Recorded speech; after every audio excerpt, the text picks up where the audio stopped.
Делаем краткий видеообзор очередной печи шедевральной. Сделал вот Сергей у нас, Шаров мастер. Вот здесь у нас написано, что это сделал именно он, когда, что и как. Так что, если что, можно будет всегда посмотреть, кто сделал. Вот обратите внимание на вот эти вот листья, которые он вручную с любовью вытащил. Вот эта вот полочка перед хлебокамерой. Прям вот полностью закруглил все вот эти углы. Посмотрите, все как он старался.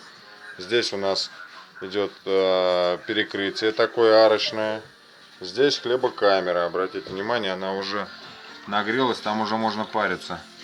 Она прям еще влажная, влага идет. Здесь у нас закреплено на нержавеечку. Все очень надежно. На болты, на нержавейку. То есть никаких проволочек, ничего такого нету. Это у нас идет прочистные. Вот так вот это все выглядит. Оп. И все можно почистить. Легко и непринужденно, даже не вызывая мастера. Здесь у нас идет тоже зашлифованная такая полочка каменная. Все идеально сделано, изумительно. Здесь декоративные вставки, кирпичи идут. Просто заглядение. Собственно говоря, сама топка. Над топкой тоже такая в виде короны зашлифованная арочка.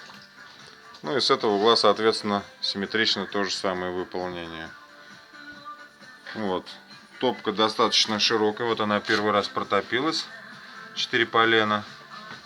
Вот так все выглядит. Тоже по периметру закреплено на нержавейку. Все очень надежно. Все по высшему стандарту.